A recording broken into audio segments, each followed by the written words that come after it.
Good evening student, সাউন্ডটা clear আছে কিনা জানাবে।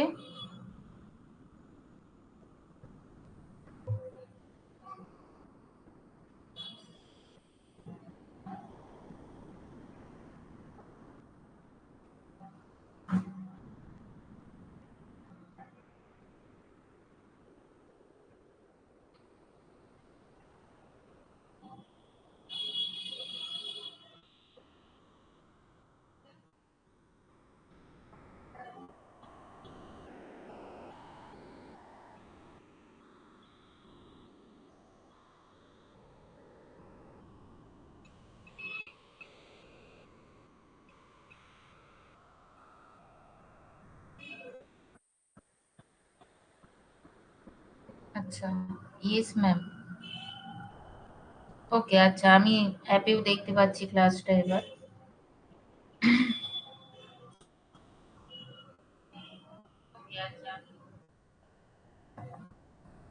ওকে, আগের দিনের সবাই ক্লাস করেছো? আগের যে দুটো ক্লাস হয়ে গেছে সবাই যারা যারা অফলাইন দেখেছো, মানে রেকর্ডেড দেখেছো, তাদের কোনো সমস্যা যদি থাকে কোথাও বলতে পারো, ঠিক আছে?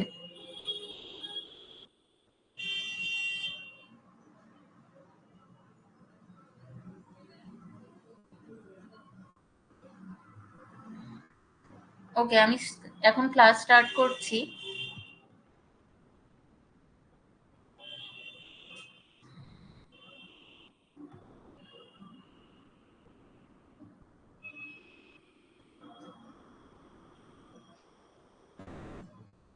আচ্ছা, দেখো আমরা আগের ক্লাসগুলোতে কি করেছি।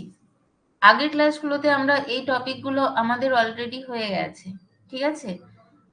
আগের দিনের ক্লাসে মেনলি আমরা যেটা করেছিলাম, আমি একটু পোর্শন শুরু দেখাচ্ছি যাতে তোমাদের রিক্যাপচুলেট হয়ে যায়। সেটা হচ্ছে আমরা দ্রবণের গাঢ়ত্ব প্রকাশ করেছিলাম বিভিন্ন পদ্ধতিতে, ঠিক আছে? দ্রবণের গাঢ়ত্ব প্রকাশ করেছিলাম বিভিন্ন পদ্ধতিতে। পদ্ধতিগুলো কি ছিল? মোলারিটি, মোলালিটি, ওকে, মোলারিটি মোলালিটি দুটো আলাদা জিনিস। তারপর তোমার নর্মালিটি, এইগুলো করেছিলাম। তো এইখানে আমি বেশ কিছু জিনিস বলে দিয়েছিলাম কোনটা কি। এইগুলো সব যারা দেখোনি অবশ্যই করবে, নইলে কিন্তু এই টপিকের এটাই হচ্ছে মেন। এই জায়গাগুলো দ্রবণের গাঢ়ত্ব প্রকাশের পদ্ধতি, এই জায়গাটাই মেন।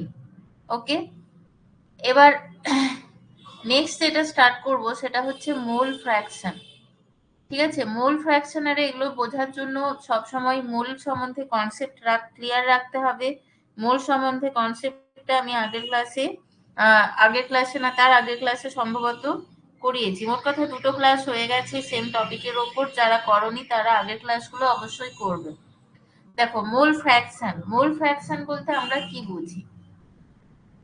মোল ফ্র্যাকশন বলতে আমরা কি বুঝছি দেখো, ধরো একটা মিক্সচার, তাতে দুই বা ততোধিক কম্পাউন্ড আছে, ঠিক আছে? দুই বা ততোধিক কম্পাউন্ড আছে। ধরো একটা কম্পাউন্ড হচ্ছে এ আর একটা কম্পাউন্ড হচ্ছে বি, ঠিক আছে? একটা কম্পাউন্ড ধরো এ আর একটা কম্পাউন্ড বলছি বি, এ আর বি।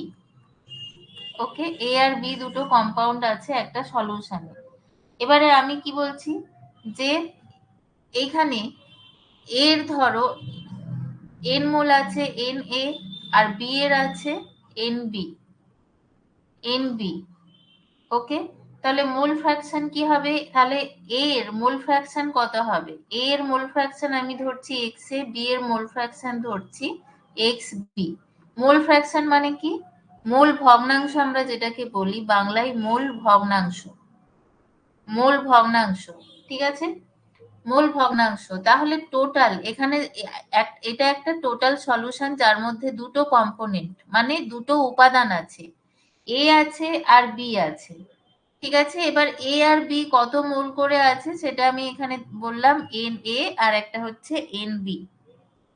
তো এই যে দুটো মোল, এদের এবারে ফ্র্যাকশন মানে এই সলিউশনে এক্স এ কত পরিমাণ আছে, কত পরিমাণ আছে তার ফ্র্যাকশনটা নেব। তাহলে টোটালটা আমরা পাবো কিভাবে? টোটাল মোল মানে মোট যে মোল সংখ্যা এ আর বি এর, ঠিক আছে? এ প্লাস বি এদের টোটাল মোল তাহলে কত হচ্ছে পরিমাণটা? N A plus N B. Okay, তাহলে দেখো mole fraction X A, mole fraction X A equal to হয়ে যাচ্ছে N A by N A plus B, আর এক্স বি কত হবে, এক্স বি হবে N B divide by N A plus N B. ঠিক আছে, বোঝা গেছে? যদি না বুঝতে পেরে থাকো তাহলে বলো, নইলে আমি নেক্সট যাচ্ছি। দেখো এবার এই রিলেটেড একটা অঙ্ক, ছোট্ট অঙ্ক একটা করে নাও, তাহলে পুরো ক্লিয়ার হয়ে যাবে। দেখো কি বলছে, a solution is prepared by adding 360 gram of glucose to 864 gram of water। তাহলে কিসে অ্যাড করা হলো, 360 গ্রাম গ্লুকোজ 864 গ্রাম ওয়াটারে অ্যাড করা হয়েছে। Okay, calculate mole fraction of glucose. দেখো এখানে মোলার মাস অফ গ্লুকোজ দিয়ে দেওয়া আছে, তাই আর ক্যালকুলেশন করতে হবে না। মোলার মাস মানে আমরা আগে বলছি আণবিক ভর, তাই তো, আণবিক ভরকে মোলার মাস বলি গ্লুকোজের 180। এবার এখানে কত সলিউশনে 864 গ্রাম ওয়াটার আছে, তাহলে কটা কম্পোনেন্ট, এই যে সলিউশনের কম্পোনেন্ট বা যাকে আমরা বাংলায় বলি উপাদান কটা, একটা হচ্ছে গ্লুকোজ আর একটা হচ্ছে ওয়াটার মানে জল। এবার মোল ফ্র্যাকশন আমাকে কার ক্যালকুলেট করতে হবে, গ্লুকোজের। ওকে, গ্লুকোজের, তাহলে গ্লুকোজের কত মোল আছে এখানে সে ক্যালকুলেশন করতে হবে। তাহলে গ্লুকোজের মোল ফ্র্যাকশন কত হবে আমরা ক্যালকুলেট করতে পারবো। তাহলে দেখো number of moles of glucose, দেখো কত আসবে 180, আমার কত মোলার মাস, ঠিক আছে 180 মোলার মাস।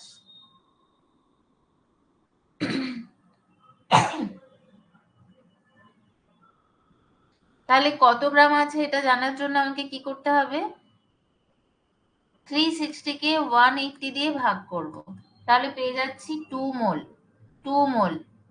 সেম ভাবে ওয়াটার এটাও ক্যালকুলেশন করব, ওয়াটার কত দেওয়া আছে 864 গ্রাম, এদিকে H2 এর আণবিক ভর কত, মোলার মাস হচ্ছে 18, তাহলে number of moles of water কি হবে, যারা ক্যালকুলেশন করতে পারবে তারা রিপ্লাই দিতে পারো, যারা ক্যালকুলেশন করতে পারছো, number of moles of water কত হবে, দেখো 864 বাই 18, তাহলে কত মোল হবে, ভাগ করলে আমরা এখানে 4 18 তে 72, তাহলে এখানে 4, এখানে তাহলে দেখো 8 দিয়ে যাবে, তাহলে এটা পেয়ে যাচ্ছি 48। ঠিক আছে 48, তাহলে 48 মোল। এবারে মোল ফ্র্যাকশন অফ, তাহলে গ্লুকোজ কিভাবে ক্যালকুলেশন করব, দেখো মোল ফ্র্যাকশন অফ গ্লুকোজ, আচ্ছা জাহাঙ্গীর আলম, ঠিক আছে answer, mole fraction of glucose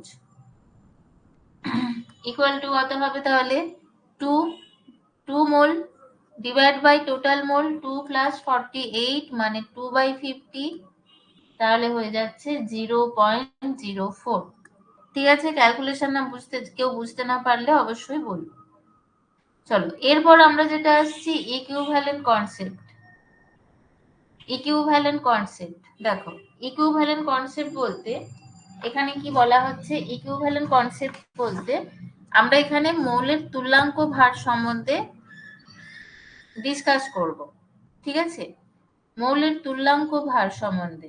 ঠিক আছে, তো দেখো এই যে এটাকে ইংলিশে কি বলছে, ইকুইভ্যালেন্ট কনসেপ্ট বা ইকুইভ্যালেন্ট ওয়েট, আমরা বলতে পারি এটা equivalent wait, chemical equivalent, chemical equivalent. ঠিক আছে, বাংলায় যেটাকে বলছি মৌলের তুল্যাঙ্ক ভার বা রাসায়নিক তুল্যাঙ্ক। ঠিক আছে, কি বলছি, মৌলের তুল্যাঙ্ক ভার ভার বা রাসায়নিক তুল্যাঙ্ক। দেখো এবার এটা আমরা জিনিসটা কি, আমি বাংলাতেই বলছি যেহেতু তোমরা বাংলাতেই প্রেফার করো, এখানে ইংলিশটা লেখা আছে, আমি তোমাদের বাংলায় বুঝিয়ে দিচ্ছি। দেখো এটার সংজ্ঞা হিসেবে আমরা বলতে পারি যে ধরো কোনো একটা মৌলের এক ভাগ, ঠিক আছে, ধরো আমি একটা মৌল ধরলাম, এবার এই যে কোনো একটা মৌলের যত ভাগ 1 ভাগ ভরের হাইড্রোজেন বা 8 ভাগ ভরের অক্সিজেন বা 35.5 ভাগ ভরের ক্লোরিনের সাথে যুক্ত হয়ে যৌগ গঠন করে, তখন ওই পরিমাণ হাইড্রোজেন বা অক্সিজেন বা ক্লোরিনকে বা কি হচ্ছে ধরো প্রতিস্থাপিত করছে, তখন আমরা এই যে ওই ভর সংখ্যাটা যত ভাগ কম্পাউন্ড তৈরি করছে সেই সংখ্যাটাকে আমরা বলবো মৌলের তুল্যাঙ্ক ভার। ঠিক আছে, আর একবার বলছি, কি বলছে, ধরো কোনো একটা মৌলের আমরা আননোন অ্যামাউন্ট কিছু নিয়েছি, ঠিক আছে, কোনো একটা আননোন অ্যামাউন্ট নিয়েছি, এবার সেটা কি করছে 1 ভাগ ভরের হাইড্রোজেন বা 8 ভাগ ভরের অক্সিজেন বা 35.5 ভাগ ভরের ক্লোরিনের সঙ্গে রিয়াকশন করছে, ঠিক আছে, এখানে ইংলিশে দেওয়া আছে, রিয়াকশন করছে করে যৌগ গঠন করছে। অথবা আবার ওই পরিমাণ মৌলটি কি করছে 1 গ্রাম হাইড্রোজেন, 8 গ্রাম অক্সিজেন আর 35.5 গ্রাম ক্লোরিনকে কোনো যৌগ থেকে প্রতিস্থাপিত করছে, হয় যৌগ গঠন করছে নইলে ওই সমতুল্য পরিমাণ হাইড্রোজেন, অক্সিজেন, ক্লোরিনকে প্রতিস্থাপিত করছে। তো ওই যে আননোন অ্যামাউন্ট যেটা ওইটাকে আমরা যখন ভরে প্রকাশ করব, ঠিক আছে, সেটাকে আমরা বলবো মৌলের তুল্যাঙ্ক ভার। ঠিক আছে, ওই সংখ্যাটাকে আমরা বলবো মৌলের তুল্যাঙ্ক ভার। ওকে, এবার দেখো এখানে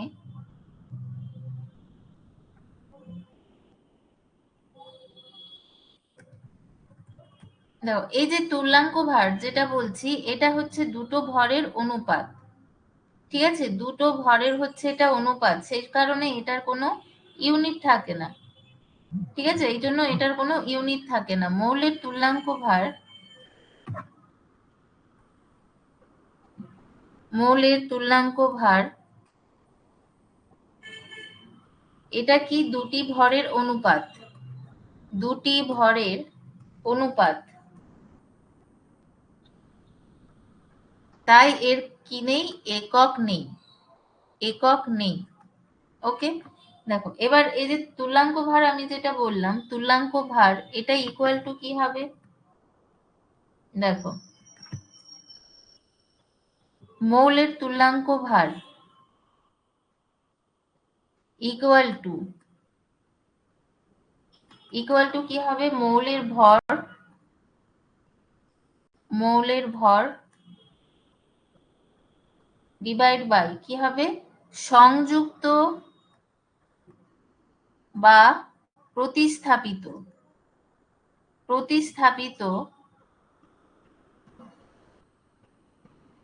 হাইড্রোজেন বা অক্সিজেন বা ক্লোরিনের ভর।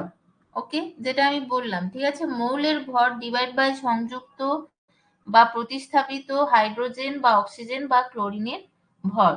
ওকে, ইনটু, এবার ইনটু কি হবে, ইনটু 1.00 বা 8 অক্সিজেন হলে বা ক্লোরিন হলে 35.5। ঠিক আছে, এটা আমরা পাবো মৌলের তুল্যাঙ্ক ভার। দেখো এবার আমি এটার সাথে ভ্যালেন্সির একটা রিলেশন এখানে ক্যালকুলেশন করে দেখাচ্ছি, যেটা আমাদের এখানে দেওয়া আছে। ঠিক আছে, ইকুইভ্যালেন্ট ওয়েট অফ এলিমেন্ট আমরা কিভাবে ক্যালকুলেশন করি, অ্যাটমিক ওয়েট বাই ভ্যালেন্সি, মানে কি পারমাণবিক ভর বাই যোজ্যতা। ভ্যালেন্সি মানে হচ্ছে কি যোজ্যতা, ভ্যালেন্সি মানে যোজ্যতা। দেখো তাহলে এটাকে আমরা কিভাবে, এই যে ইকুয়েশনটা, এখানে আমরা ইকুয়েশনটা কি পাচ্ছি, যে ইকুইভ্যালেন্ট ওয়েট অফ এলিমেন্ট মানে এটাকে আমরা ধরো ইকুয়াল টু পারমাণবিক ভর বাই যোজ্যতা। এবার আমি এগুলোকে সব সময় এত বড় বড় করে লিখবো না, ঠিক আছে, এত বড় বড় করে লিখবো না, তার জন্য কিছু সিম্বল ইউজ করছি। সিম্বল কি, ইকুইভ্যালেন্ট ওয়েট, এটাকে আমি ই দিয়ে লিখছি, ইকুইভ্যালেন্ট ওয়েট ইকুয়াল টু ই। পারমাণবিক ভর হচ্ছে এ, পারমাণবিক ভর এ, যোজ্যতা ধরে নিচ্ছি ভি, যোজ্যতাটা হচ্ছে ভি। দেখো তাহলে এক্ষেত্রে কি করব, এবার আমি ডেরিভেশন করব এই রিলেশনটা, এখানে আমরা রিলেশনটা কি দেখতে পাচ্ছি, or E equal to A by V. E equal to A by V. ঠিক আছে, দেখো এবারে এখানে এই যে রিলেশনটা কিভাবে ক্যালকুলেশন করব, আমি কি বললাম যে ভি হচ্ছে ভ্যালেন্সি যদি হয়, তাহলে দেখো এখানে এগুলো তো প্রথমে ধরে নিয়েছি, এবার আমি কি ধরছি যে কোনো মৌলের একটা পরমাণু যত সংখ্যক হাইড্রোজেন পরমাণুর সাথে যুক্ত হয় তাকে আমরা ওই মৌলের যোজ্যতা বলছি। ঠিক আছে, আমি হাইড্রোজেন ধরে করছি, কোনো মৌলের একটা পরমাণু যত সংখ্যক হাইড্রোজেন পরমাণুর সাথে যুক্ত হয় দিয়ে যৌগ গঠন করে তাকে ওই মৌলের যোজ্যতা বলছে। ওকে, এবার তাহলে আমি মৌলটার যোজ্যতা ভি করে নিয়েছি। ভি তার মানে কি, তার মানে এই যে মৌলটি, যেই মৌলের আমি ইকুইভ্যালেন্ট ওয়েট ক্যালকুলেশন করব, সেই মৌলের কি যোজ্যতা ভি। তার মানে কি হবে এবার, যে ভি সংখ্যক হাইড্রোজেন পরমাণুর সঙ্গে যুক্ত হবে, যোজ্যতা ভি। তার মানে কি, ভি সংখ্যক হাইড্রোজেন পরমাণুর সাথে যুক্ত হবে, হাইড্রোজেন পরমাণুর সাথে যুক্ত হবে। ওকে, তাহলে তাই যদি হয় কি হবে, ভি ইন্টু 1.008, কারণ ভি সংখ্যক হাইড্রোজেনের ভর এটা, এত ভাগ ভরের হাইড্রোজেন, কি হবে, হাইড্রোজেন যুক্ত হবে কার সাথে, এ ভাগ ভরের মৌলের সাথে যুক্ত হবে, এ ভাগ ভরের মৌলের সাথে যুক্ত হবে। ঠিক আছে, মৌলের সাথে যুক্ত হবে। দেখো তাহলে আমাকে এখানে কি ক্যালকুলেশন করতে হবে, আমি মৌলের তুল্যাঙ্ক ভারের সংজ্ঞায় কি দেখেছিলাম, যে কোন মৌলের একটি নির্দিষ্ট ভাগ এক ভাগ ভরের হাইড্রোজেনের সঙ্গে যুক্ত হয়ে যদি যৌগ গঠন করে, তাহলে ওই পরিমাণটাকে আমরা কি বলছি, তুল্যাঙ্ক ভার, ওই মৌলের তুল্যাঙ্ক ভার। তাহলে এবার কি ক্যালকুলেট করতে হবে, 1.008 ভাগ ভরের হাইড্রোজেন কত ভাগ মৌলের সাথে তোমার যুক্ত হয়ে যৌগ গঠন করে, এ বাই ভি ইন্টু 1.008, আবার এটা ইন্টু হবে 1.008। ঠিক আছে, তাহলে দেখো এই দুটো কেটে গেল, তাহলে ই ইকুয়াল টু পেয়ে যাব এ বাই ভি। দেখো এই যে সমীকরণটা এটা পেলাম, এখানে যেটা লেখা আছে, ওকে, এইটা এখানে পেলাম। দেখো তাহলে নেক্সট এইভাবে আমরা ইকুইভ্যালেন্ট ওয়েট ক্যালকুলেশন করব। আমাদের এখানে কোশ্চেন কিরকম আসবে, আমাদের এখানে কোশ্চেন আসবে ইকুইভ্যালেন্ট ওয়েট ক্যালকুলেশন করা, ইকুইভ্যালেন্ট ওয়েট ক্যালকুলেশন করা। ঠিক আছে, দেখো ইকুইভ্যালেন্ট ওয়েট অফ অ্যাসিড কি হবে, অ্যাসিডের তুল্যাঙ্ক ভার। ইকুইভ্যালেন্ট ওয়েট মানে আমি আবার বলছি তুল্যাঙ্ক ভার বাংলাতে। তাহলে অ্যাসিডের ইকুইভ্যালেন্ট ওয়েট ইকুয়াল টু কি হবে, mole weight of acid divide by basicity of acid. দেখো তাহলে তুমি বলবে এখানে যোজ্যতা কেন বসালাম না, যোজ্যতা কেন এখানে বসালাম না, তার কারণ হচ্ছে এটাই অ্যাকচুয়ালি এর যোজ্যতার কাজ করছে। বেসিসিটি অফ অ্যাসিড বলতে কি বোঝায়, ক্ষারগ্রাহিতা, অ্যাসিডের ক্ষারগ্রাহিতা বোঝাচ্ছে। ক্ষারগ্রাহিতা, ক্ষারগ্রাহিতা মানে কি, ক্ষারগ্রাহিতা মানে কি, number of displaceable hydrogen atom in acid, মানে কোনো অ্যাসিডের মধ্যে উপস্থিত যতগুলো হাইড্রোজেন প্রতিস্থাপিত করা যায়, কোনো একটা অ্যাসিডের যতগুলো হাইড্রোজেনকে প্রতিস্থাপিত করা যায় সেইটাকে আমরা বলি কি, অ্যাসিডের ক্ষারগ্রাহিতা। ওকে, দেখো তাহলে অ্যাসিডের ক্ষারগ্রাহিতা কিভাবে ক্যালকুলেশন করব, দেখো তাহলে আমি কনসিডার করছি HCl, একটা acid HCl H2SO4, HCl H2SO4। দেখো এখানে হাইড্রোজেন একটা আছে, তাহলে এর বেসিসিটি কত হবে, বেসিসিটি মানে ক্ষারগ্রাহিতা 1, H2SO4 এর বেসিসিটি কত হবে, হয়ে যাবে 2, কারণ এখানে দুটো রিপ্লেসেবল হাইড্রোজেন আছে। এবার আমাদের কি করতে হবে, mole weight of acid, HCl এর মোল ওয়েট কত, 36.5। ঠিক আছে, কিভাবে পেলাম, 1 প্লাস 35.5 করে, তাই তো 36.5। তাহলে একে 1 দিয়ে ভাগ করব, কারণ বেসিসিটি 1। তাহলে HCl এর ইকুইভ্যালেন্ট ওয়েট কত হবে? E of HCl, E of HCl কত হবে? 36.5 by 1 মানে 36.5। H2SO4 এর কি হবে দেখো, H2SO4 এর আমাদের ক্যালকুলেট করতে হবে মোল ওয়েট। মোল ওয়েট কত? আণবিক ভর হচ্ছে 98। এবারে একে কি করব, এর বেসিসিটি মানে 2 দিয়ে ভাগ করব এবার। তাহলে EH2SO4 ইকুয়াল টু 98/2 মানে 49। দেখো এইগুলো হয়ে যাবে ইকুইভ্যালেন্ট ওয়েট। ইকুইভ্যালেন্ট ওয়েট এই দুটো হয়ে গেল এই অ্যাসিডের ইকুইভ্যালেন্ট ওয়েট। তাহলে আমরা কি করলাম, অ্যাসিডের আণবিক ভর তাকে অ্যাসিডের ক্ষারগ্রাহিতা দিয়ে ভাগ করেছি। ঠিক আছে, তাকে অ্যাসিডের ক্ষারগ্রাহিতা দিয়ে ভাগ করেছি। চলো এবারে দেখো সেম ভাবে বেসের ক্যালকুলেশন করব। বেসেরও সেম ভাবে বেসের ক্যালকুলেশনটা দেখো কিভাবে করা হবে। মোল ওয়েট অফ বেস, ঠিক আছে, mole weight of base divide by acidity of base. Acidity of base মানে কি? এটা হচ্ছে অম্লগ্রাহিতা, তাই তো? এটা হচ্ছে অম্লগ্রাহিতা। অ্যাসিডিটি অফ বেস মানে এটা বোঝাচ্ছে অম্লগ্রাহিতা। দেখো এবার দুটো তাহলে বেস কনসিডার করি। খুব simple known base sodium hydroxide, আর একটা নিচ্ছি ক্যালসিয়াম হাইড্রোক্সাইড CaOH এর হোল 2। দেখো এবার অ্যাসিডিটি অফ বেস অম্লগ্রাহিতা বলছি, তাহলে অম্লগ্রাহিতাটা কি? অম্লগ্রাহিতা মানে সেম ভাবে এটা কি হবে, যতগুলো রিপ্লেসেবল OH আয়ন থাকবে, ঠিক আছে, তাকে বলবো অম্লগ্রাহিতা। তাহলে এখানে একটা আছে, তাহলে এর অম্লগ্রাহিতা 1। এখানে দুটো আছে, তাহলে এর অম্লগ্রাহিতা 2।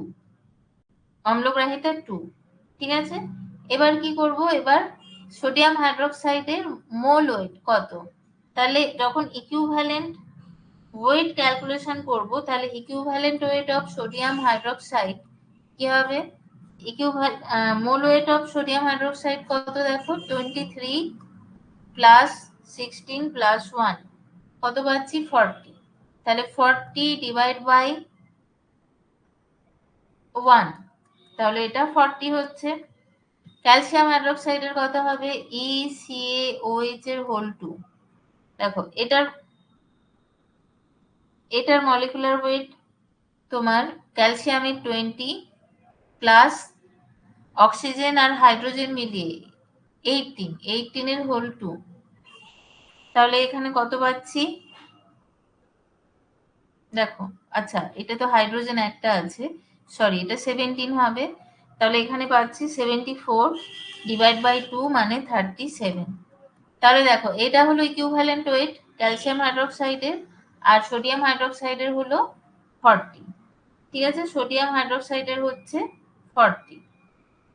দেখো এরপর দেওয়া আছে যেটা equivalent wait of salt. Equivalent wait of salt দেওয়া আছে এখানে। দেখো সল্ট মানে কি? সল্ট আমরা কিভাবে পাই? সল্ট আমরা পাই অ্যাসিড প্লাস বেস যখন রিয়াকশন করে, তখন কি করে? নিউট্রালাইজেশন রিয়াকশন করে সল্ট তৈরি হয়, সল্ট প্লাস ওয়াটার। সল্ট বলতে কি, এটা অ্যাকচুয়ালি কি রিয়াকশন? এটা হচ্ছে একটা প্রশমন বিক্রিয়া বা নিউট্রালাইজেশন রিয়াকশন। ঠিক আছে, এটাকে বলে প্রশমন বিক্রিয়া, কারণ তুল্যাঙ্ক পরিমাণ অ্যাসিড তুল্যাঙ্ক পরিমাণ ক্ষারের সাথে বিক্রিয়া করে কি করে? লবণ তৈরি করছে। ওকে, দেখো এবার এখানে কি বলছে, ইকুইভ্যালেন্ট ওয়েট অফ সল্ট কি হবে? Mole weight of salt divide by total charge on positive ions or negative ions. ঠিক আছে, total charge on positive ions or negative ion. তাহলে এখানে কি হবে দেখো, আমি এখানে একটা এক্সাম্পল দিচ্ছি। ধরো অ্যাসিড HCl তার সাথে বেস NaOH রিয়াকশন করেছে, দিয়ে ফর্ম করছে NaCl salt plus water H2O। তাহলে এখানে NaCl এর আমি একটা বার করছি ইকুইভ্যালেন্ট ওয়েট। NaCl এর ইকুইভ্যালেন্ট ওয়েট কত পাবো? দেখো এখানে বলেছে মোল ওয়েট অফ সল্ট, তাহলে NaCl এর মোল ওয়েট কত? মানে আণবিক ভর মোল ওয়েট হয়ে যাচ্ছে 23 প্লাস 35.5। ওকে, তাহলে এখানে কত পাবো? 58.5। এবারে দেখো এখানে total charge on positive ion or negative ion বলেছে, তাহলে এখানে টোটাল চার্জ কত আছে? এখানে একটাই আছে, কারণ হয় সোডিয়াম প্লাস নইলে Cl মাইনাস কনসিডার করতে হবে। তাহলে equivalent weight of NaCl equal to কি হবে? 58.5 ডিভাইড বাই 1 ইকুয়াল টু 58.5। কারণ এখানে দেওয়া আছে দেখো total charge on positive ions অথবা নেগেটিভ আয়নস 74 কিভাবে হলো? আচ্ছা, কোনটা বলছো? ওকে, দেখো ক্যালসিয়াম হাইড্রোক্সাইড CaOH এর হোল 2 এর আণবিক ভর এটা হচ্ছে 20, আর এখানে কি আছে 16 প্লাস 1, তাই তো 16 প্লাস 1, ঠিক আছে। তাহলে 16 প্লাস 1 যখন হচ্ছে এখানে আমরা পেয়ে যাচ্ছি তোমার হোল 2 করতে হবে, হোল 2। ওকে, তাহলে 17 এর হোল 2 কত হবে? দেখো 17 এর হোল 2 কত হচ্ছে?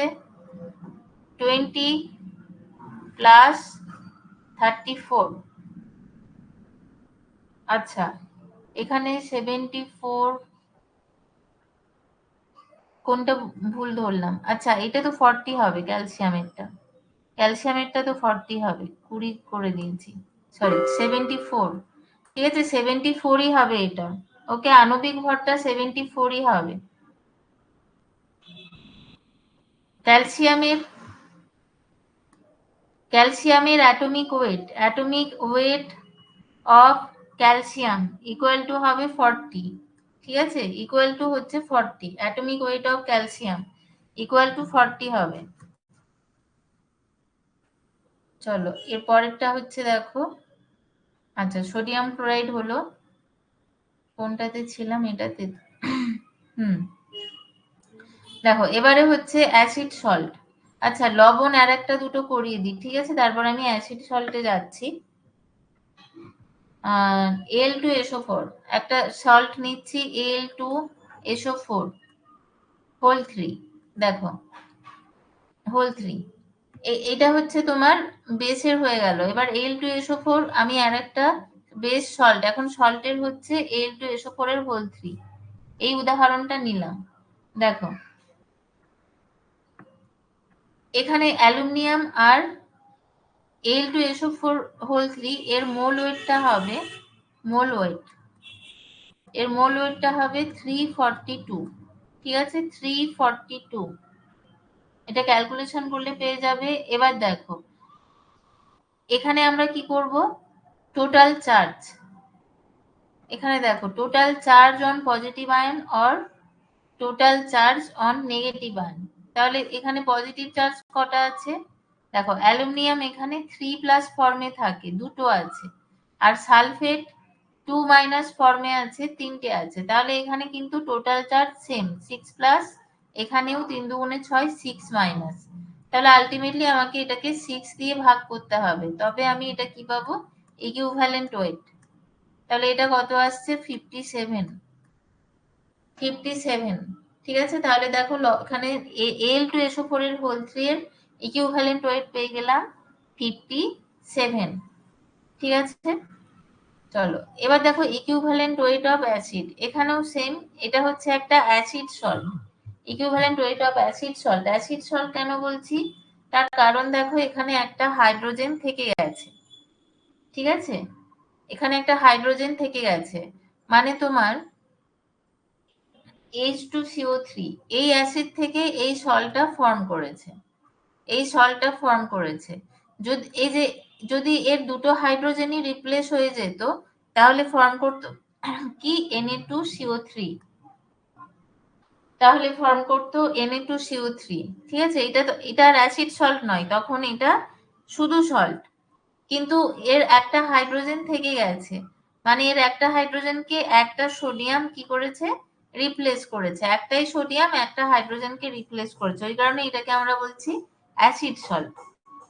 তাহলে সেম ভাবে অ্যাসিড সল্টের কাছে দেখো কি আছে, তাহলে এটা যদি সোডিয়াম কার্বনেট হতো সেক্ষেত্রে আমাদের 2 দিয়ে ভাগ করতে হতো, কারণ এখানে রিপ্লেসেবল হাইড্রোজেন অ্যাটম কি ছিল 2, কিন্তু এখানে 1 আছে তাই 84 পেলাম, এখানে 1 আছে তাই 84 পেয়েছি। ঠিক আছে, এখানে 1 আছে বলে 84 পেয়েছি। আচ্ছা চলো নেক্সট হচ্ছে, আচ্ছা সবার বোঝা গেছে ইকুইভ্যালেন্ট ওয়েটটা, সবার বোঝা গেছে তুল্যাঙ্ক ভারের জায়গাটা। আমি এবার তাহলে নেক্সট টপিকে যাচ্ছি। দেখো এরপর বলছে ল অফ কেমিক্যাল ইকুইভ্যালেন্স। একটা তুল্যাঙ্ক অনুপাত সূত্র আছে, ঠিক আছে, এটাকে বাংলায় বলছে তুল্যাঙ্ক অনুপাত সূত্র। ঠিক আছে, তুল্যাঙ্ক অনুপাত সূত্র। দেখো কি বলছে, whenever two substances react, whenever two substances react with each other, their number of gram equivalents or number of gram milli equivalents will always be equal। ঠিক আছে, তার মানে কি বলছে, যে মৌলগুলো ধরো যদি নিজে নিজে তুল্যাঙ্ক ভারের অনুপাতে কোনো সরল গুণিতকের অনুপাতে পরস্পর যুক্ত হয়, যৌগ গঠন করে, তখন কি বলছে, কোন যৌগ থেকে একটি মৌল অপর একটি মৌল দ্বারা প্রতিস্থাপিত হয়, তবে সেই প্রতিস্থাপন মৌলগুলির তুল্যাঙ্ক ভারের অনুপাত একটা সরল গুণিতকে ঘটবে। ঠিক আছে, তো এরকম ল এইভাবে কিছু আসবে না, এগুলো থেকে যেটা বুঝতে হবে জিনিসটা কি সিম্পল ভাবে বুঝে নেবে। এটা অ্যাকচুয়ালি এই সূত্রটা মিথানুপাত সূত্র যেটা আমি আগে করিয়েছিলাম, একদম সেই জিনিসটাই এখানে এটা বলছে। ঠিক আছে, তুল্যাঙ্ক অনুপাত সূত্রটা অ্যাকচুয়ালি এটাই বলছে, উদাহরণ দিলে এটা বুঝতে পারবে।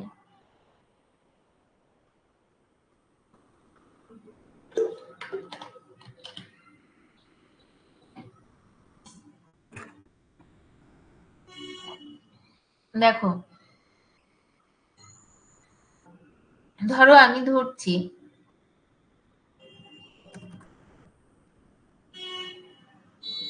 ধরো 8 ভাগ ভরের অক্সিজেন, 8 ভাগ ভরের অক্সিজেন, ঠিক আছে, অক্সিজেনের সাথে কি হচ্ছে পৃথকভাবে 20 ভাগ ভরের ক্যালসিয়াম আর 35.5 ভাগ ভরের কত ক্লোরিন, ঠিক আছে, যুক্ত হচ্ছে, যুক্ত হয়ে কি কি ফর্ম করছে, ধরো বলছে এখানে ক্যালসিয়াম অক্সাইড আর এখানে ফর্ম করছে ক্লোরিন মনোক্সাইড Cl2O, এই দুটো যৌগ গঠন করছে। ঠিক আছে, এই দুটো যৌগ গঠন করছে, তাহলে এবার আমরা যদি দেখি যে এখানে মিথানুপাত সূত্র অনুসারে ক্যালসিয়াম আর ক্লোরিন মানে এই দুটো আবার যদি নিজেরা যুক্ত হয়, যুক্ত হয়ে যদি যৌগ গঠন করে, তাহলে এই দুই মৌলের ভরের অনুপাত কি হবে, এই দুই মৌলের ভরের অনুপাত হয়ে যাবে 20:35.5, এদের সরল গুণিতক। ঠিক আছে, 20:35.5 এর সরল গুণিতক। ওকে, এটাই এখানে বলা হচ্ছে। এবার ধরো আবার আমি বলছি ক্যালসিয়াম আর ক্লোরিন যুক্ত হয়ে কি তৈরি করছে, calcium chloride, calcium plus chlorine, মানে এখানে যেমন অক্সিজেনের সাথে ফার্স্ট স্টেপে রিঅ্যাকশন করেছে, নেক্সট স্টেপ আমি বলছি ক্যালসিয়াম আর ক্লোরিন যুক্ত হয়ে CaCl2 ফর্ম করছে। এখানে কিন্তু কোনো ব্যালেন্স ইকুয়েশন কিছু দেখাচ্ছি না, CaCl2 যৌগ তৈরি করছে। তাহলে এখানে এই যে রেশিওটা কি হবে, ওই তুল্যাঙ্ক অনুপাত সূত্রানুযায়ী এটা কি হবে, সরল গুণিতক হবে। ঠিক আছে, সরল গুণিতকে এরা যুক্ত হবে, এটাই হচ্ছে ল অফ ইকুইভ্যালেন্স। এবার দেখো এই যে ছোট নিউমেরিক্যালস চলে এসেছি, দেখো কি দেওয়া আছে কোশ্চেনটা, দেখো প্রথমে আমি একটু বুঝিয়ে দিই। দেওয়া আছে 100 ml deci normal HCl is mixed to 100 ml semi-normal H2SO4. Calculate normality of solution resulting in of solution resulting mixture. দেখো এখানে কি কি মিক্সড আছে তাহলে? 100 ml দেশি নরমাল HCl, তার মানে কি বোঝাচ্ছে? দেখো দেশি নরমাল HCl, দেশি নরমাল কখন হয়?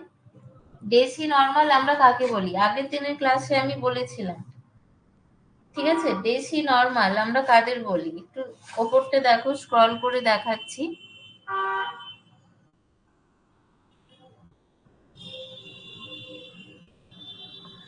দেখো এই যে দেশি নরমাল, দেশি নরমাল আমরা কখন বলি? n/10 হলে। সলিউশনের গাঢ়ত্ব, দ্রবণের গাঢ়ত্ব n/10 হলে আমরা তখন তাকে বলি দেশি নরমাল। ওকে, সেমি নরমাল কাকে বলি? যখন n/2 হয়। আমি বলেছিলাম এরকম অঙ্কেতে দেওয়া থাকে, গাঢ়ত্বে প্রকাশ করা থাকে এরকম ল্যাঙ্গুয়েজ দিয়ে। দেখো এখানে তাহলে অঙ্কটা করে ফেলি। চলো তাহলে দেশি নরমাল মানে 1/10, দেশি নরমাল মানে তাহলে বুঝলাম 1/10। চলো তাহলে অঙ্কটা করা যাক, কারোর হয়ে থাকলে অ্যান্সারটা বলে দেবে। দেখো তাহলে এখানে N1 কি পাচ্ছি?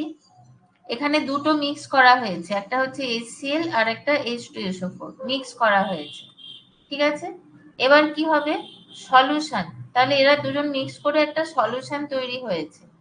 আমি ধরে নিলাম মিক্সচার সলিউশনটা, ঠিক আছে? সলিউশন কোনটা? মিক্সচার। সলিউশন কোনটা? মিক্সচার। মিক্সচার অফ সলিউশন এর নর্মালিটি হচ্ছে n, ঠিক আছে? এর নর্মালিটি হচ্ছে, আচ্ছা ভাষাটা লিখে দিচ্ছি, নর্মালিটি n, আর ভলিউম, সলিউশন মিক্সচারের ভলিউম হচ্ছে v, ঠিক আছে? এটা হচ্ছে কিসের? মিক্সচারের।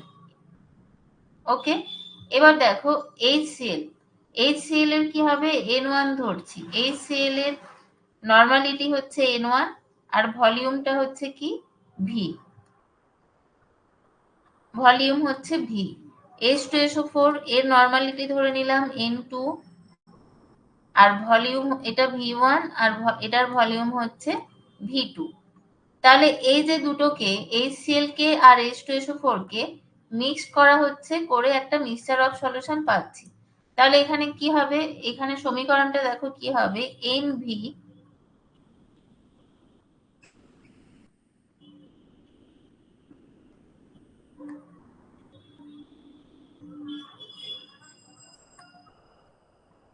দেখো এখানে তাহলে এটা হয়ে যাবে NV equal to N1V1 plus N2V2, N1V1 plus N2V2।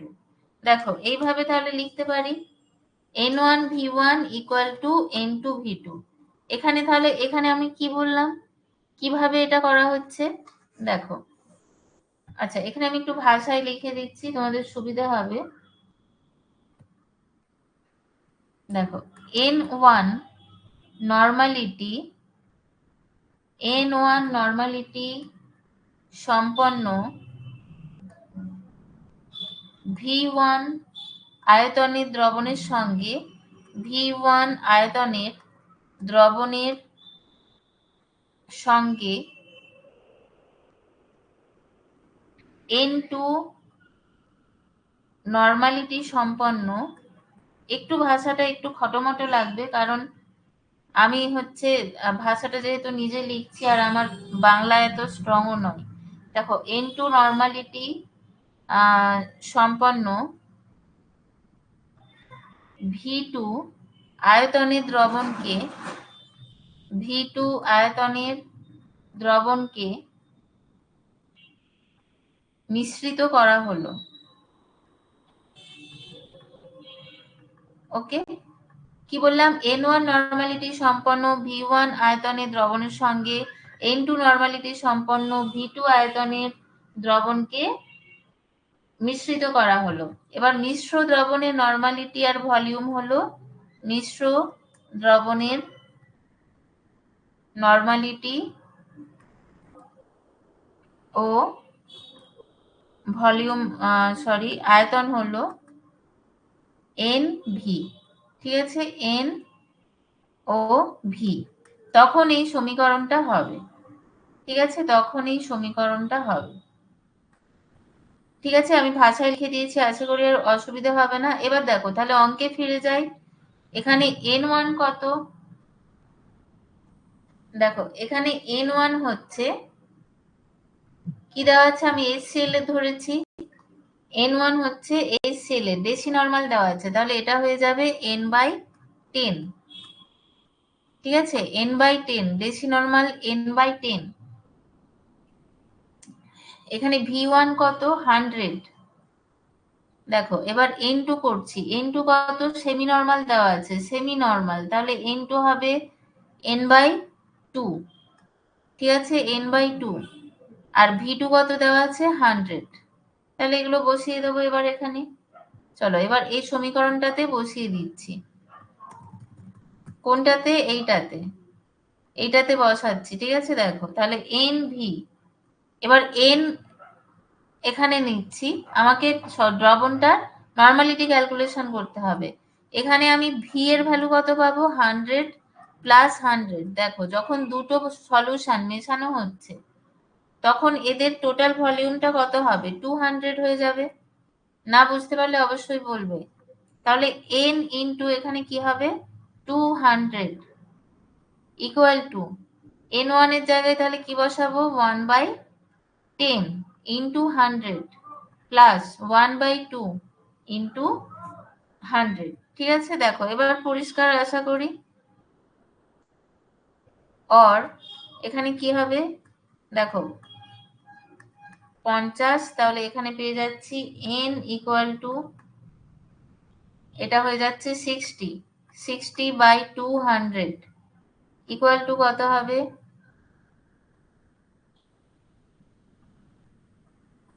0.3 normal. ঠিক আছে, এটা নর্মালিটি হবে 0. মিক্সচারটা নর্মালিটি হবে 0.3 নর্মাল। আশা করি সবাই বুঝতে পেরেছো, কমেন্টে জানাবে। তারপরে দেখো পরের অঙ্কটা,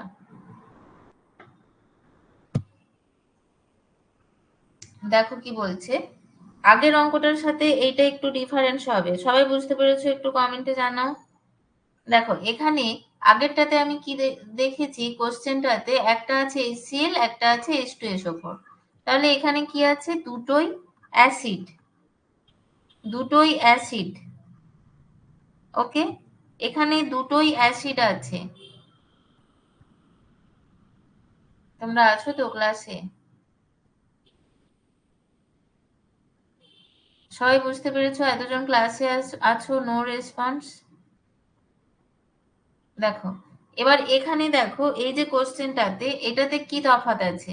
200 ml n/10 H2SO4, এটা হলো একটা অ্যাসিড যার নর্মালিটি 1/10। এখানে সোডিয়াম হাইড্রোক্সাইড আছে, দেখো এটা একটা ক্ষার যার নর্মালিটি n/100। এবার এই দুটোকে মিক্সচার করা হবে। ঠিক আছে, এই দুটোকে মিক্সচার করা হবে। এবার আগেরটার সাথে ডিফারেন্স কি দেখো, এখানে আমার NV equal to n1 plus V1 plus n2 plus V2 হয়েছিল, n2 প্লাস V2 হয়েছিল। ওকে, কিন্তু এখানে আমরা কি করব? এখানে একটু আলাদা করতে হবে। কেন? তার কারণ এই যে কোশ্চেনটাতে H2SO4 আর NOH ইউজ হয়েছে, NaOH। তো এখানে দেখো n/10 হচ্ছে H2SO4 আর NaOH এর হচ্ছে n/100। এবারে এখানে নর্মালিটিটা দেখে বুঝতেই পারছো কার স্ট্রেংথ বেশি, strength of H2SO4 greater than strength of NaOH। ঠিক আছে, এটুকু আশা করি ক্লিয়ার। এবার কি হবে দেখো, H2SO4 আর NaOH যখন মিক্সচার তৈরি করা হবে, এরা কি করবে? প্রশমিত করবে একে অপরকে। ঠিক আছে, প্রশমিত করবে। তো সেই কারণে এখানে এই ইকুয়েশনটাতে আমরা যেমন দুটো যোগ করেছি স্ট্রেংথটাকে, কিন্তু এখানে আমরা কি করব? বিয়োগ করব, বিয়োগ করব। তো এখানে ইকুয়েশনটা কিরকম হবে? n v equal to n1 v1 minus n2 v2। ঠিক আছে, এখানে ইকুয়েশনটা যেহেতু অ্যাসিড আর বেস আছে, সলিড মিক্সচারের মধ্যে, সেই জন্য ইকুয়েশনটা একটু চেঞ্জ হবে। তাহলে এখানে কোনটা কি দেখো, ভি ইকুয়াল টু কত হবে, টোটাল কত সলিউশন 200 ml আছে আর 300 ml আছে, তাহলে 200 প্লাস 300, 200 প্লাস 300। তোমাদের কি বুঝতে খুব অসুবিধে হচ্ছে? কোথাও কোনো রেসপন্স নেই কেন একটু জানাও। 500 ml, ওকে, কারণ V1 ইকুয়াল টু কত 200 আর V2 হচ্ছে 300, ঠিক আছে। N1 ইকুয়াল টু কত আছে দেখো, N1 ইকুয়াল টু আছে 1/10, 1/10, তাহলে এটা হয়ে যাচ্ছি 1/10। N2 কত দেওয়া আছে, N2 দেওয়া আছে N/100, ওকে। এবার এগুলো আমি কি করব, সব বসিয়ে দেবো। দেখো তাহলে NV আমাকে N ক্যালকুলেশন করতে হবে, এখানে 500 বসালাম, নেক্সট 1/10, ঠিক আছে, ইন্টু 1/10 ইন্টু V1 এর জায়গায় কি বসাবো 200, মাইনাস 1/100, এই যে 1/100 ইন্টু V2 কত 300, ঠিক আছে। তাহলে এবার ক্যালকুলেশন করিয়ে নি, বসিয়ে দিয়েছি সব। দেখো তাহলে or N into 500 equal to, এখানে 20 পাবো, এখানে 3 পাবো, ঠিক আছে। তাহলে এখানে পেয়ে যাচ্ছি 17, তাহলে N ইকুয়াল টু পাবো কত 17/500, ওকে। এইটা পাচ্ছি নর্মালিটি। এবার এটাকে ভাগ করতে হবে 17কে, তাহলে প্রথমে পয়েন্ট দিয়ে একটা জিরো নামবে, তারপর আবার জিরো দিয়ে জিরো, দেখো তারপর কত যাবে 3 দিয়ে যাবে, ঠিক আছে, 3 দিয়ে যাচ্ছে, তারপর 4 দিয়ে 0.34 নর্মালিটি, ঠিক আছে। এটাই হচ্ছে অ্যান্সার। আচ্ছা কি ব্যাপার বলো তো, কারোর কোনো রেসপন্স নেই, বুঝতে কি খুব অসুবিধা হচ্ছে নাকি বলো, কি ব্যাপার তোমাদের?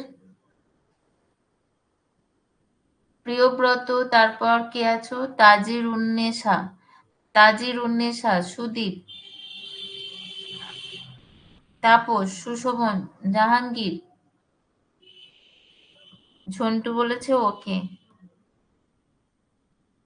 না, কোথাও অসুবিধা থাকলে তোমরা নিশ্চয়ই বলবে, বলার জন্যই তো তোমরা ক্লাস করছো, তাই না? এবার কোনো জায়গা যদি বুঝতে অসুবিধা হয় সেটা তো ধরতে পারবো না, সেটা মুখে বলতে হবে।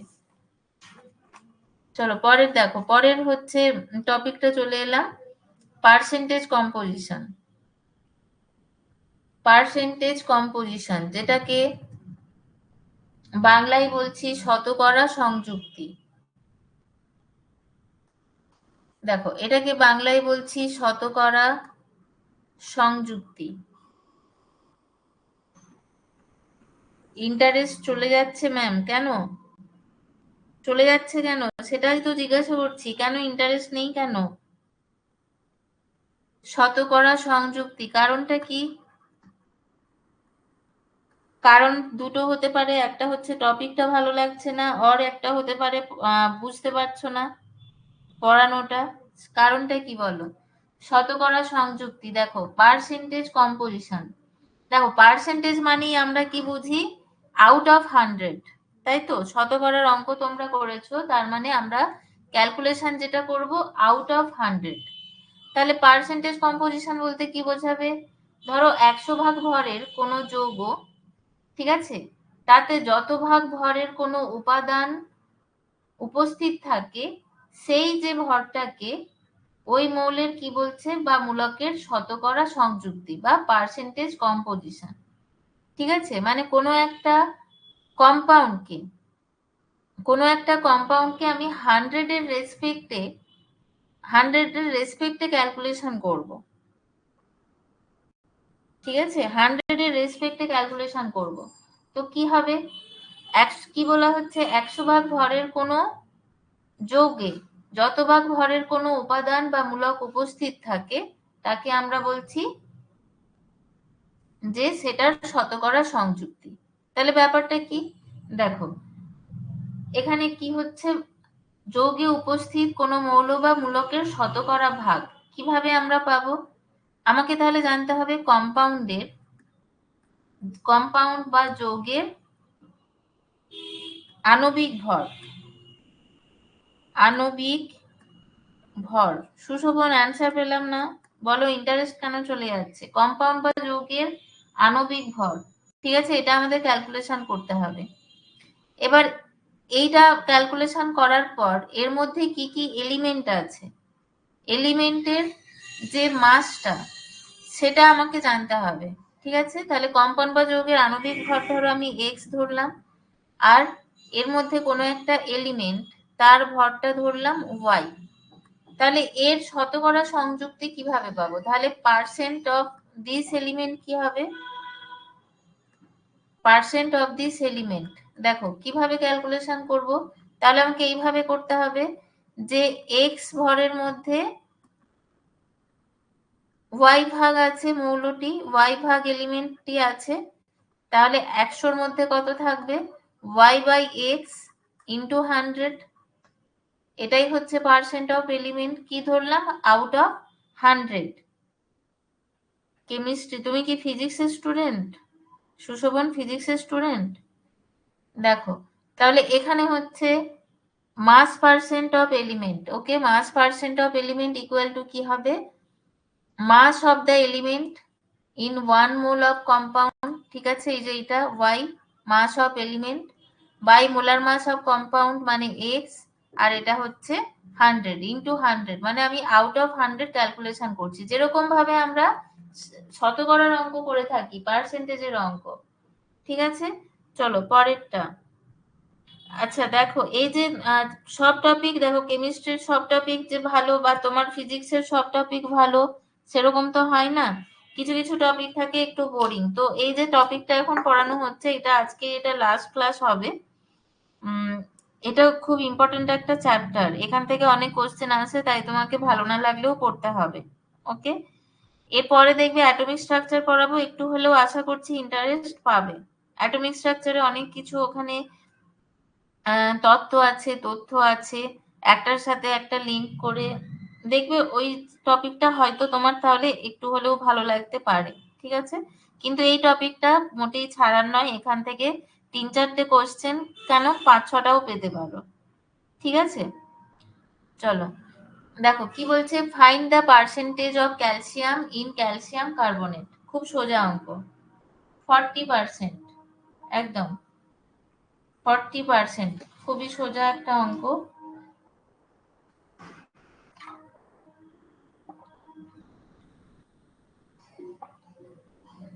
মমতা হিনা,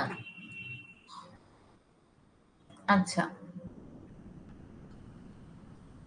ঠিক আছে তোমাদের, চলো তাহলে করে নি। দেখো এখানে molecular mass of calcium carbonate বার করতে হবে, molecular mass of calcium carbonate equal to 40 plus 12, ঠিক আছে, প্লাস 16 ইন্টু 3, কত পাচ্ছি? 100। এবার এখানে আমাকে বার করতে হবে পার্সেন্টেজ অফ ক্যালসিয়াম, তাহলে ক্যালসিয়ামের অ্যাটমিক মাস কত? 40, অ্যাটমিক মাস 40, তাহলে পার্সেন্টেজ অফ ক্যালসিয়াম কত হবে? 40/100 ইন্টু 100, তাহলে 40% পেয়ে যাচ্ছি, ওকে। চলো এবার নেক্সট হচ্ছে এম্পেরিক্যাল ফর্মুলা, ঠিক আছে, empirical formula and molecular formula. দেখো খুব important, empirical formula and molecular formula. Empirical formula বলতে কাকে বলে? স্থূল সংকেত, বাংলায় যাকে আমরা বলছি স্থূল সংকেত। আর একটা কি? মলিকুলার ফর্মুলা হচ্ছে আণবিক সংকেত, আণবিক সংকেত, ঠিক আছে। Empirical formula and molecular formula. দেখো এম্পেরিক্যাল ফর্মুলা কাকে বলছে, ঠিক আছে, এম্পেরিক্যাল ফর্মুলা কাকে বলছে? দেখো কোন যৌগের অণুতে যে উপাদানগুলো উপস্থিত আছে, ঠিক আছে, যে কোনো একটা যৌগের অণুতে যে উপাদানগুলো উপস্থিত আছে তাদের যে পরমাণুর সংখ্যা, ঠিক আছে, তাদের যে পরমাণুর সংখ্যা সেটাকে আমরা কি করব, একটা সরল পূর্ণ সংখ্যার অনুপাতে প্রকাশ করব।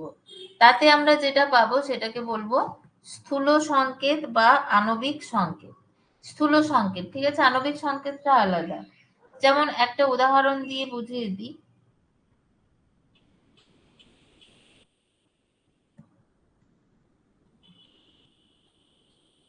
দেখো, এম্পিরিক্যাল ফর্মুলা তাহলে কি বললাম, যে কোনো যৌগের অণুতে উপস্থিত উপাদান মৌলগুলির পরমাণুর সংখ্যাকে যদি আমরা পূর্ণ সংখ্যার অনুপাতে প্রকাশ করি, মানে লঘিষ্ঠ পূর্ণ সংখ্যার অনুপাতে, তাহলে একটা কি পাবো, সেখানে একটা সিম্পল ফর্মুলা পাবো। ঠিক আছে, একটা সিম্পল ফর্মুলা পাবো বা সরল সংকেত একটা পাবো, সেটাকে আমরা বলবো এম্পিরিক্যাল ফর্মুলা। ধরো গ্লুকোজ C6H12O6, এটা কি, এটা কিন্তু মলিকুলার ফর্মুলা। মলিকুলার ফর্মুলা কেন, তার কারণ এই সংকেতের সাহায্যে আমরা এই যে যৌগটাতে যে উপাদানগুলো আছে, কার্বন, হাইড্রোজেন, অক্সিজেন, ঠিক আছে, তাদের সঠিক পরমাণুর সংখ্যা এখানে দেওয়া আছে। ঠিক আছে, এই যে যৌগটা, এটা সেই কারণে হয়ে যাচ্ছে মলিকুলার ফর্মুলা। মলিকুলার ফর্মুলা কেন, তার কারণ এখানে এই যে যৌগটাতে যে যে উপাদান দ্বারা তৈরি, কার্বন, হাইড্রোজেন, অক্সিজেন, এদের পরমাণুর সঠিক সংখ্যা দেওয়া আছে, সেই কারণে এটা মলিকুলার ফর্মুলা। কিন্তু আমরা যদি এই যে অণুর পরমাণুর সংখ্যাগুলোর অনুপাত নিই, মানে C:H:O, 6:12:6, মানে 1:2:1, এই যে রেশিওটা আমরা যেটা পাচ্ছি, এটা হচ্ছে কি লঘিষ্ঠ পূর্ণ সংখ্যার অনুপাত, মানে সিম্পল, সবচেয়ে সিম্পল যেটা, এইটাকে আমরা কি বলবো, তাহলে এই অনুযায়ী কি হবে, CH2O, এটা হয়ে যাবে তাহলে কি স্থূল সংকেত বা এম্পিরিক্যাল ফর্মুলা। ওকে, এটা হয়ে যাবে এম্পিরিক্যাল ফর্মুলা। ঠিক আছে, আর আণবিক সংকেত তাহলে এটার কি দেখছি, C6H12O6। দেখো, তাহলে এবার স্থূল সংকেত আর আণবিক সংকেতের মধ্যে রিলেশন কি হবে। দেখো তাহলে কি হচ্ছে, আমরা এখানে দেখতে পাচ্ছি এই যে সংকেতটাকে, এটাকে দেখো, আমরা যদি 6 দিয়ে গুণ করি তাহলে আমরা মলিকুলার ফর্মুলা পাবো। এই সংখ্যাগুলোকে যদি 6 দিয়ে গুণ করি, মলিকুলার ফর্মুলা পাবো। ঠিক আছে, এখানে সেই রিলেশনশিপটাই এখানে দেওয়া আছে। কি দেওয়া আছে, মলিকুলার ফর্মুলা ইকুয়াল টু, দেখো এই যে এই লাইনটা, molecular formula equal to n into empirical formula, যেখানে n হচ্ছে হোল নাম্বার। ঠিক আছে, তাহলে দেখো গ্লুকোজের ক্ষেত্রে এখানে আমরা কি দেখতে পাচ্ছি, গ্লুকোজের ক্ষেত্রে যে এক্সাম্পলটা দিচ্ছিলাম, গ্লুকোজ, দেখো তাহলে গ্লুকোজের ক্ষেত্রে আমরা n এর ভ্যালু কত পাবো,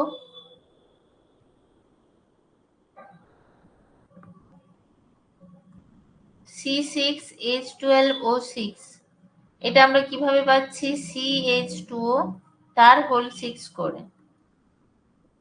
6 করে, তাহলে এখানে এই জায়গাটাতে n এর ভ্যালু কত হবে, n ইকুয়াল টু হয়ে যাবে 6, n ইকুয়াল টু এখানে ভ্যালুটা হয়ে যাচ্ছে 6। ঠিক আছে, চলো দেখো নেক্সট এখানে একটা সূত্র দেওয়া আছে, mole weight equal to 2 into vapour density. ঠিক আছে, mole weight equal to 2 into vapour density, এটা কিন্তু আমাদের কাজে লাগবে। ঠিক আছে, এই যে সূত্রটা দেখতে পাচ্ছ, এটা আমাদের কাজে লাগবে। আর এই যে সূত্রটা মলিকুলার ফর্মুলা আর এম্পিরিক্যাল ফর্মুলার মধ্যে, এটাও আমাদের কাজে লাগবে। দেখো চলো তাহলে কাজে লাগিয়ে দিই। এক্সাম্পল 23, আগেরটা কত ছিল, 22। আচ্ছা, চলো দেখো অঙ্কটা দেখো ভালো করে।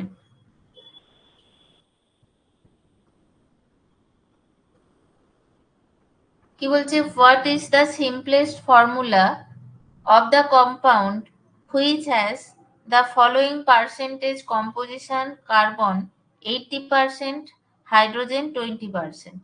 If the molecular mass is 30, calculate its molecular formula. দেখো কি বলছে, বলছে simplest formula of the compound. ঠিক আছে, what is the simplest formula of the compound? Car simple formula জানতে চাইছে। সিম্পলেস্ট ফর্মুলা মানে কি, স্থূল সংকেত। ঠিক আছে, স্থূল সংকেত বা এম্পিরিক্যাল ফর্মুলা জানতে চাইছে। হুইচ হ্যাজ পার্সেন্টেজ কম্পোজিশন কত দিয়েছে, পার্সেন্টেজ কম্পোজিশন একটার হচ্ছে 80% আর একটার হচ্ছে 20%। দেখো তাহলে এটা আমরা কি করে করব, একটা ছকের মতো, ছোট করে একটা ছকের মতো করে নিই। কি কি এলিমেন্ট আছে দেখো, ভালো করে বুঝবে। আমরা এম্পিরিক্যাল ফর্মুলা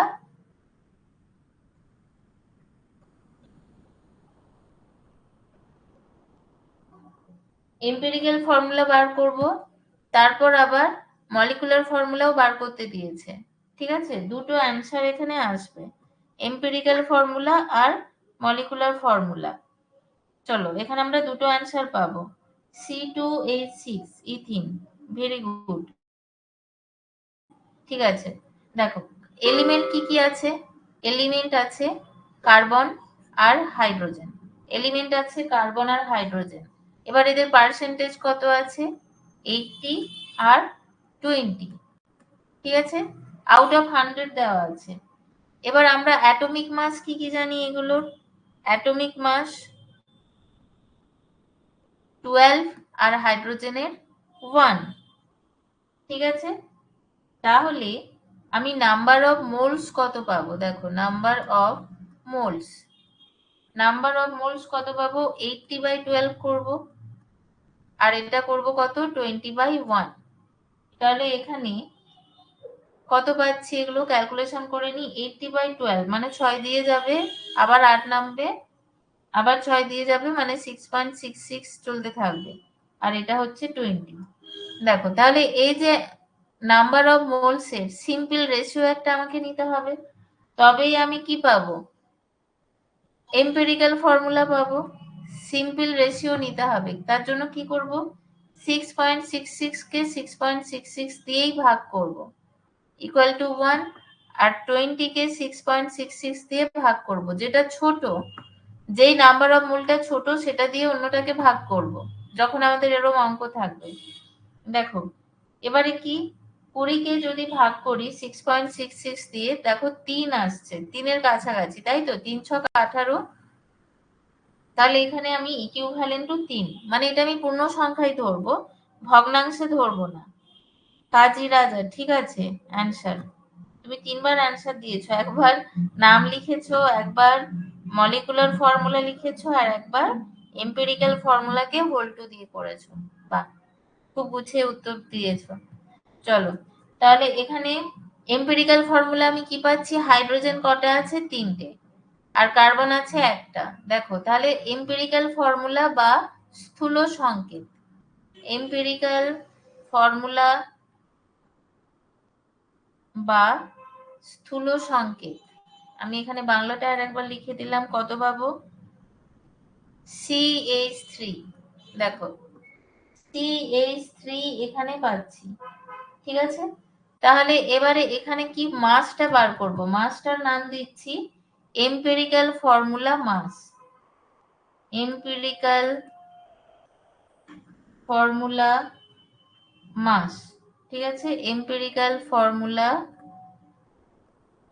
মাস, দেখো কত আসছে, 12 প্লাস 3 ইকুয়াল টু 15।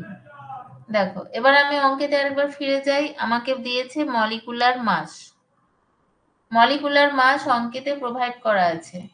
ঠিক আছে, দেখো এখানে আমরা একটা সূত্র দেখেছিলাম, molecular formula equal to n into empirical formula.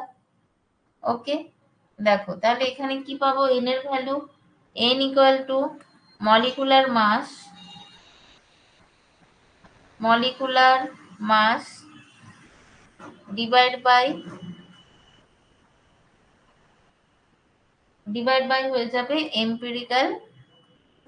Empirical formula mass, empirical formula mass. ঠিক আছে, তাহলে কত পাবো? মলিকুলার মাস আমার অঙ্কে দেওয়া আছে 30, মলিকুলার মাস অঙ্কে দেওয়া আছে 30, তাহলে এটা হয়ে যাবে 30/15 মানে 2। এবার মলিকুলার ফর্মুলাটা এবার পাবো। ঠিক আছে, মলিকুলার ফর্মুলাটা এবার পাবো। কিভাবে পাবো? Molecular formula equal two empirical formula into 2, empirical formula into 2, তাহলে কত পাচ্ছি? CH3 এর হোল 2 ইকুয়াল টু C2H6, এটাই হচ্ছে অ্যান্সার। ঠিক আছে, কেউ যদি এরম থাকো যে এটা বুঝতে পারোনি, সে আমাকে এখনই বলো। কেউ যদি এরম থাকো যে এটা বুঝতে পারোনি, সে এখনই বলতে পারো। ঠিক আছে, চলো নেক্সট।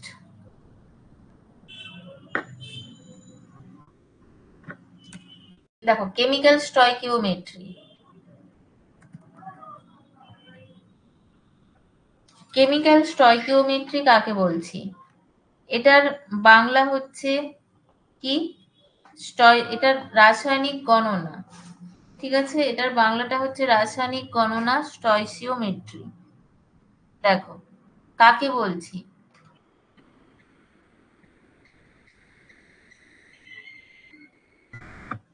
দেখো, ধরো যখন কোনো একটা ইকুয়েশন আমরা করছি, ব্যালেন্সড ইকুয়েশন মানে সমতা বিধান করে, ঠিক আছে, তখন আমরা রিঅ্যাকট্যান্ট আর প্রোডাক্টের যে তোমার কোয়ান্টিটিটা পাচ্ছি। ঠিক আছে, কি বলছি? যখন আমি একটা ব্যালেন্সড ইকুয়েশন পাবো, ব্যালেন্সড কেমিক্যাল রিঅ্যাকশন, ঠিক আছে, মানে কি সমতা বিধান করা থাকবে, এরকম সমতা বিধান করা থাকবে একটা ইকুয়েশনের, যেমন দেখতে পাচ্ছ এক্সাম্পলে। তাতে আমি রিঅ্যাকট্যান্ট আর প্রোডাক্টের যে কোয়ান্টিটি গুলো দেখছি, এটাকেই বলা হচ্ছে কেমিক্যাল ক্যালকুলেশন মানে স্টয়কিওমেট্রি।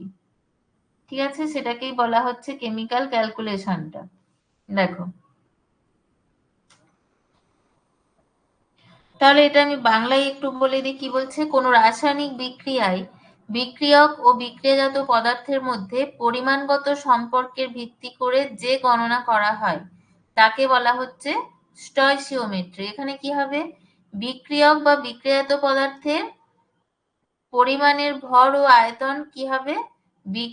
বিক্রিয়াজাত যে পদার্থ তাদের যে পরিমাণটা তাদের সমান। ঠিক আছে, তাদের সমান। যেমন ধরো এখানে 1 মোল H2 বিক্রিয়া করেছে, 1 মোল ক্লোরিন বিক্রিয়া করেছে।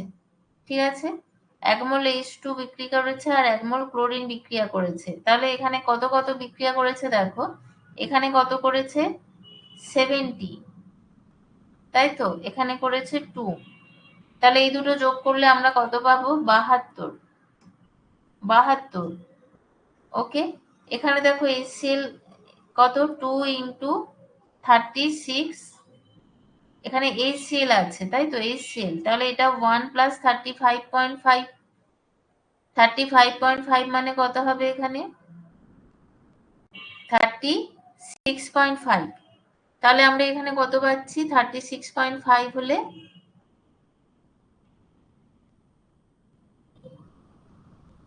ধরো 1 সেকেন্ড, HCl এখানে 2 মোল আসছে।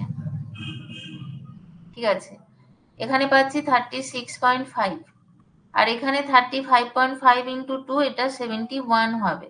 তাহলে এখানে আমরা পাচ্ছি 73 পরিমাণ টোটাল, আর এখানে পাচ্ছি 73 পরিমাণ HCl। এখানেও টোটাল 73 পরিমাণ, এখানেও 73। তাহলে কি হচ্ছে? রিঅ্যাকট্যান্ট মানে বিক্রিয়ক আর প্রোডাক্ট মানে বিক্রিয়াজাত পদার্থের অ্যামাউন্টটা আমরা কি পাচ্ছি? সেম পাচ্ছি। এরকম ভাবে সেম আরেকটা এক্সাম্পল যদি দিই, দেখো কার্বন আর অক্সিজেন, কার্বন প্লাস অক্সিজেন কত? এখানে 12 আর এখানে থাকবে 32 অক্সিজেনের। এটা তৈরি করছে CO2। 32 কেন হলো অক্সিজেন? 16 ইন্টু 2, দুটো অ্যাটম আছে দেখো, আর এখানে CO2 কত হবে? 12 প্লাস 32 মানে 44। 44 দেখো, তাহলে সেম ভাবে হচ্ছে এখানে 12 32, এখানে 44। ওকে, তাহলে আমরা কি দেখতে পাচ্ছি? নির্দিষ্ট ভরের বিক্রিয়ক থেকে নির্দিষ্ট ভরের বিক্রিয়াজাত পদার্থ উৎপন্ন হচ্ছে। ঠিক আছে, নির্দিষ্ট ভরের বিক্রিয়ক পদার্থ উৎপন্ন হচ্ছে, বিক্রিয়ক থেকে বিক্রিয়াজাত পদার্থ উৎপন্ন হচ্ছে। তাহলে এখানে আমরা দেখতে পাচ্ছি কি, যে এই যে ক্যালকুলেশনটা আমাদের ঠিক আছে। ঠিক আছে, এটাই হচ্ছে কেমিক্যাল স্টয়কিওমেট্রি। চলো এরপর দেখো পরের এই যে কোশ্চেনটা করো, তাহলে আরো ক্লিয়ার হবে। কি বলছে দেখো, how many gram of oxygen is required to completely react with 0.2 gram hydrogen to yield water? দেখো কি বলছে, কত গ্রাম অক্সিজেন দরকার সম্পূর্ণভাবে 0.2 গ্রাম হাইড্রোজেনের সাথে বিক্রিয়া করার জন্য যখন H2O তৈরি হয়, and calculate the amount of water formed। কত গ্রাম ওয়াটার তৈরি হচ্ছে সেটাও বলতে হবে। দেখো খুব সিম্পল একটা reaction, H2 plus O2, H2 plus O2 এটা তৈরি করবে H2O। H2O দেখো এখানেও 2 দিলাম, তাহলে দেখো এটা হলো কি, একটা ব্যালেন্সড ইকুয়েশন হলো তো, একটা সমতা বিধান করেছি আমি। এবার এখানে কি বলছে, আচ্ছা দেখো এখানে কি কি লেগেছে, 4 গ্রাম হাইড্রোজেন, কারণ 2H2। ওকে, H2 হচ্ছে কত, 2, তাহলে 2H2 আছে মানে 4 গ্রাম।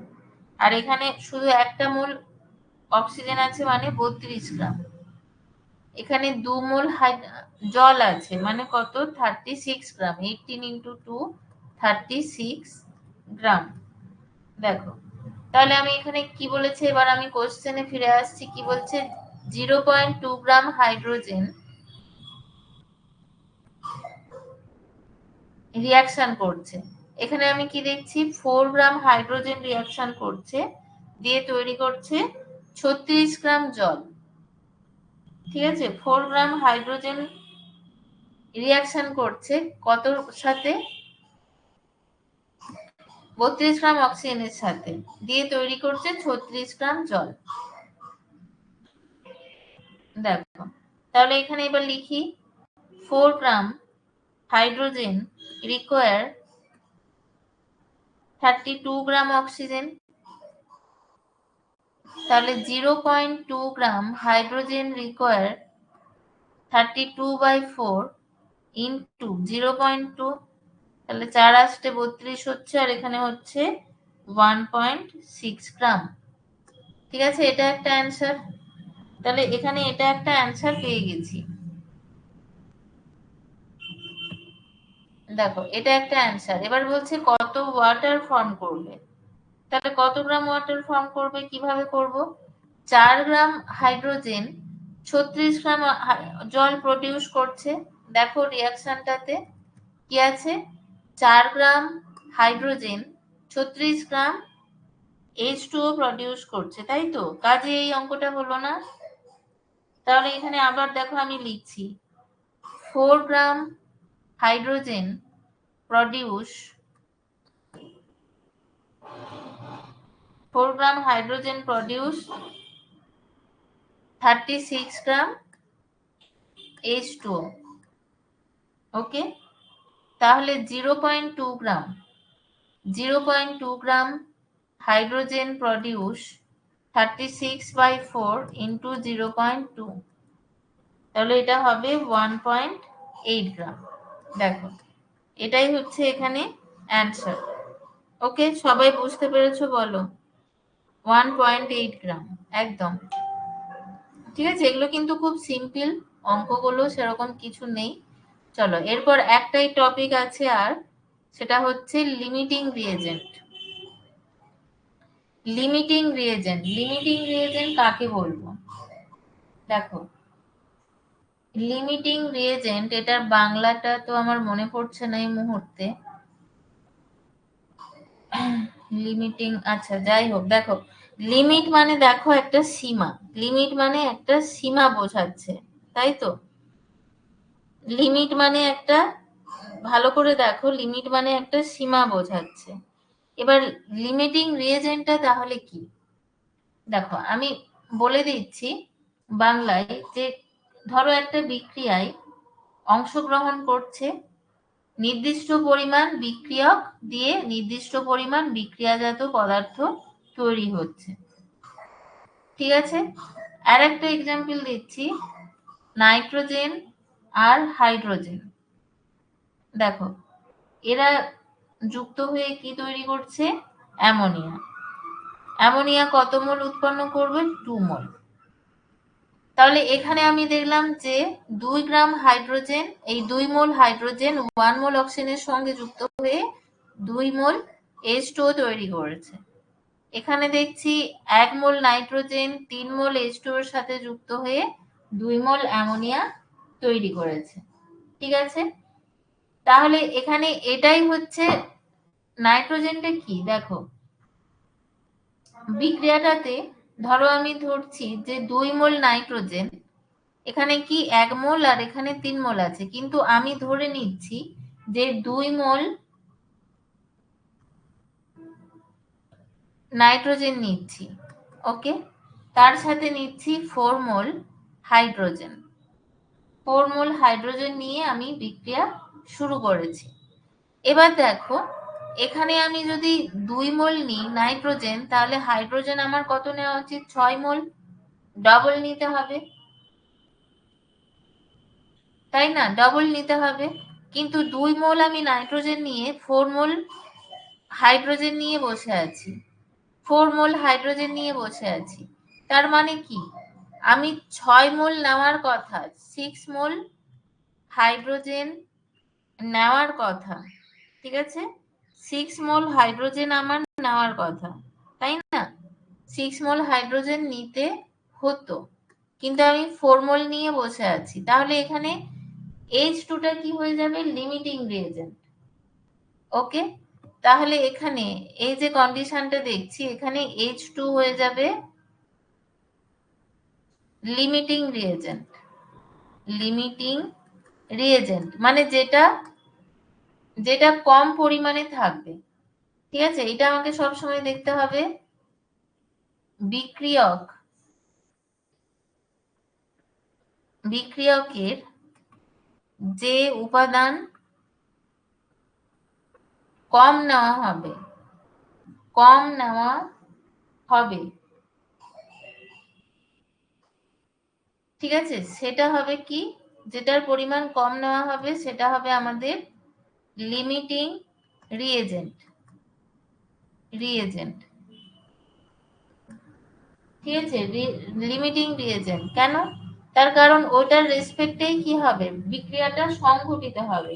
যেমন ওপরের রিয়াকশনটাতেই দেখো আমরা দেখেছি যে এখানে কি হয়েছে, আমি 4 মোল H2 নিয়েছি, 4 মোল H2 নিয়েছি, ঠিক আছে? তাহলে এখানে দেখো আমি যখন 3 মোল H2 নিয়েছিলাম, এখানে যখন আমি 3 মোল H2 নিয়েছিলাম তখন 2 মোল অ্যামোনিয়াম পেয়েছি। দেখো আমি এইভাবে লিখতে পারি যে 3 মোল H2 যখন আমি নিয়েছি তখন আমি কত পেয়েছি? 2 মোল অ্যামোনিয়া পেয়েছি। তাহলে 4 মোল H2 থেকে কত নেব? এটা আমাকে ক্যালকুলেশন করতে হবে। 2/3 ইন্টু 4, তাহলে আমি কত নিচ্ছি? 8/4 মোল। 8/4 মোল, ঠিক আছে? 8/4 মোল অ্যামোনিয়া এখানে তৈরি হচ্ছে। 8/4 মোল অ্যামোনিয়া এখানে তৈরি হবে। কেন? তার কারণ আমি যদিও নাইট্রোজেনের পরিমাণ বেশি নিয়েছি, 2 মোল নিয়েছি, কিন্তু সে তো সাফিসিয়েন্ট হাইড্রোজেন পাচ্ছে না, হাইড্রোজেন কম আছে, সেই কারণে হাইড্রোজেনকে বলা হচ্ছে লিমিটিং রিয়েজেন্ট, ঠিক আছে? আশা করি ক্লিয়ার। দেখো, আশা করছি ক্লিয়ার, তাই তো? রিপ্লাই করো।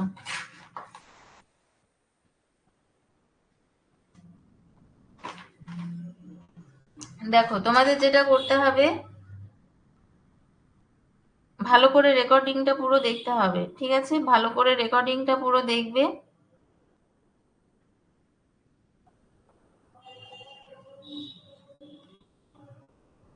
ভালো করে পুরো রেকর্ডেডটা দেখবে ক্লাসটা। তারপর এখানে যে এক্সাম্পল দেখো, এই যে 26 আছে, এটা তোমাদের হোমওয়ার্ক দিলাম, এটা তোমরা হোমওয়ার্ক হিসেবে করবে। তার আগে একটা অঙ্ক আছে, এটাও হোমওয়ার্ক হিসেবে করবে, ঠিক আছে? আর লিমিটিং রিএজেন্টের এটাও করার চেষ্টা করবে। যদি না হয় নেক্সট দিন আমি প্রত্যেকটা করে দেবো। দেখো এই যে এক্সাম্পল 25, এটাও হোমওয়ার্ক করবে। আর বাকি এক্সারসাইজে দেওয়া আছে 1 থেকে 6, এইগুলো হোমওয়ার্ক হিসেবে করে নেবে, ঠিক আছে? হোমওয়ার্ক হিসেবে করবে। দেখো অ্যান্সার ঠিক আসছে কিনা, না করতে পারলে আমাকে বলবে, আমি বলে দেবো। আমি এখানে অ্যান্সার গুলো লিখে দিচ্ছি, ঠিক আছে? এখানে আমি অ্যান্সার গুলো লিখে দিচ্ছি। দেখো এটা হবে 36 গ্রাম, এটা হবে 0.5, এটা হবে 56.1 কেজি। দেখো 4-এর অ্যান্সারটা হবে 10%। ওকে, তারপর এটা হবে 0.4 মোল,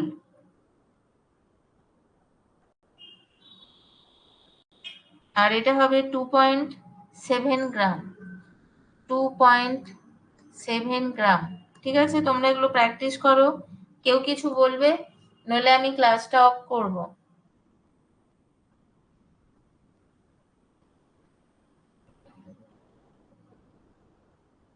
কেউ কিছু বলবে?